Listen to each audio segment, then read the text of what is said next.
Good morning students. Today's topic is money. But before the introduction of money, the system which exists in our economy, that is barter system of exchange. Barter system of exchange is also known as CC economy. As you all aware, what is barter system?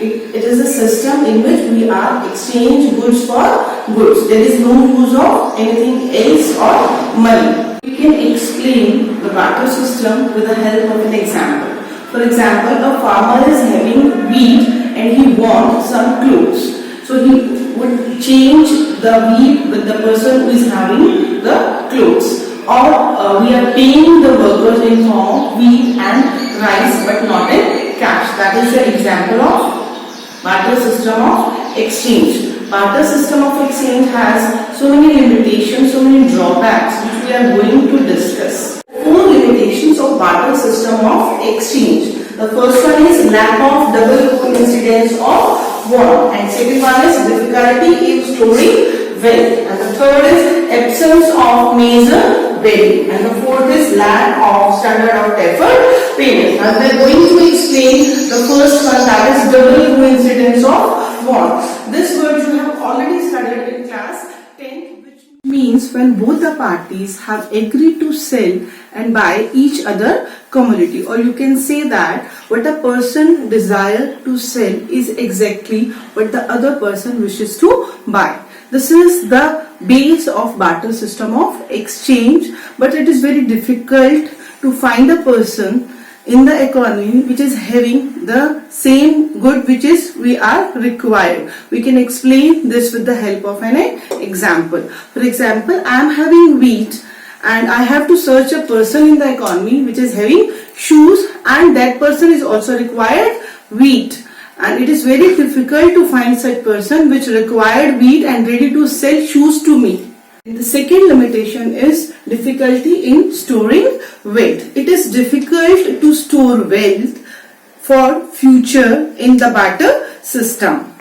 Most of the goods like wheat, rice are perishable goods which become destroyed with the passage of time. So it is very difficult to store these goods for a long period of time, and also if we are going to store something, it involves heavy cost. So, and the third problem is absence of measure of value, and the third problem is absence of measure of value. Different commodities are of different value, and it is very difficult to decide in what proportion these goods are to be sold out.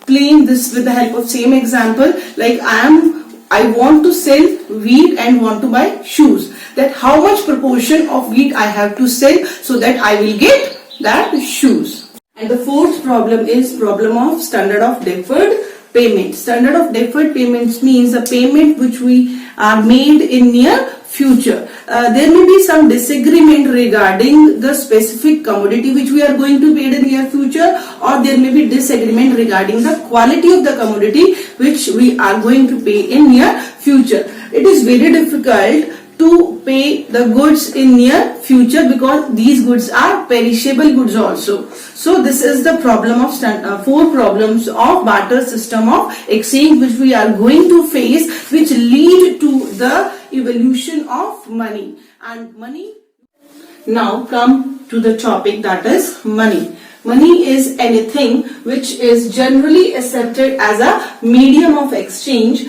as well as it has its store value, measure value, and standard of deferred payment. And these terms we have already studied in the barter system as the limitations. Now these limitations become the function of money as medium of exchange related to the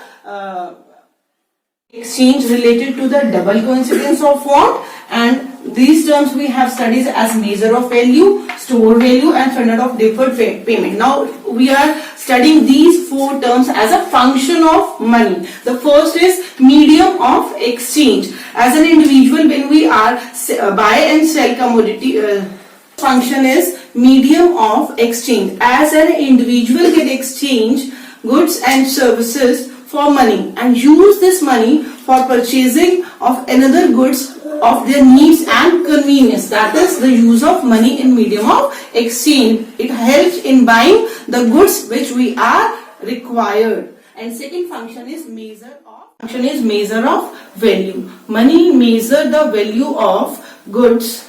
It works as a common denominator in which value of all goods and services are expressed.